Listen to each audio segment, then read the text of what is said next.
Bienvenue. Ici, on fait revivre les machines qui ont marqué l'histoire. Et aujourd'hui, on va parler d'une voiture pas comme les autres. Une voiture née pour célébrer 40 ans de passion, de folie mécanique et d'excellence italienne. Une voiture brute, sauvage, démoniaque. La Ferrari F40. Fermez les yeux un instant. Imaginez ce V8 qui s'éveille derrière vous. Le grondement du moteur, les turbos qui sifflent, le monde qui disparaît à chaque accélération. C'est ça, la F40, une machine vivante, une légende intemporelle. Nous sommes en 1987. Enzo Ferrari a 89 ans. C'est le dernier projet qu'il verra naître de son vivant.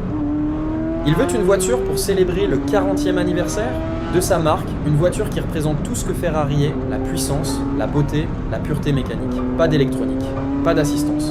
Rien que l'essentiel. La base du projet, c'est la 288 GTO Evolution, un prototype de course jamais homologué.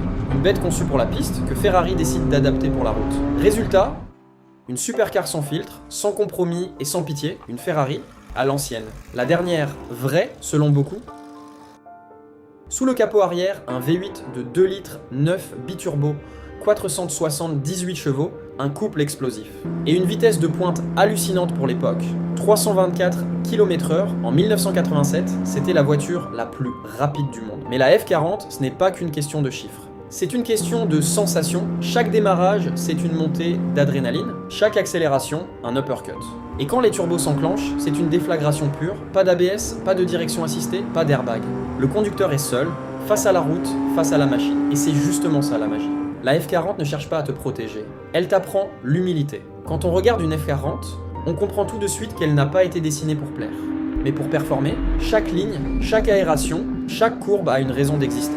Le design signé Pininfarina est l'un des plus purs jamais réalisés. La carrosserie est faite de matériaux de compétition.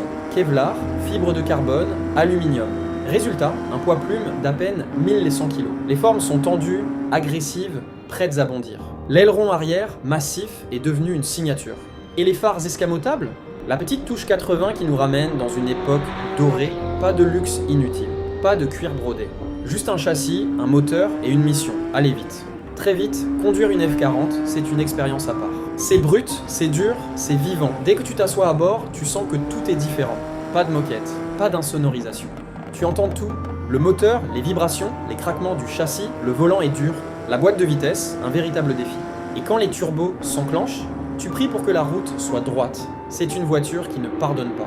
Mais si tu sais la comprendre, si tu prends le temps de l'apprivoiser, elle t'offre quelque chose qu'aucune autre ne peut donner, une connexion.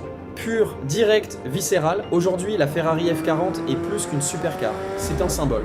Un totem pour les passionnés d'automobile du monde entier, c'est la dernière Ferrari approuvée par Enzo Ferrari lui-même. La dernière avant que l'électronique et les ordinateurs ne viennent dompter les chevaux, elle a ouvert la voie aux hypercars modernes, la F50, l'Enzo, la LaFerrari, mais aucune n'a jamais vraiment égalé son esprit. Elle reste unique, parce qu'elle est vraie. À sa sortie, son prix tournait autour de 400 000 $. Aujourd'hui, il faut plus de 2 millions pour en posséder une.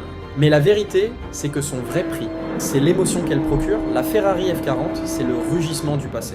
Le souvenir d'une époque où les voitures te parlaient à travers les vibrations du métal et la chaleur du moteur. C'est la fusion parfaite entre la peur et le plaisir.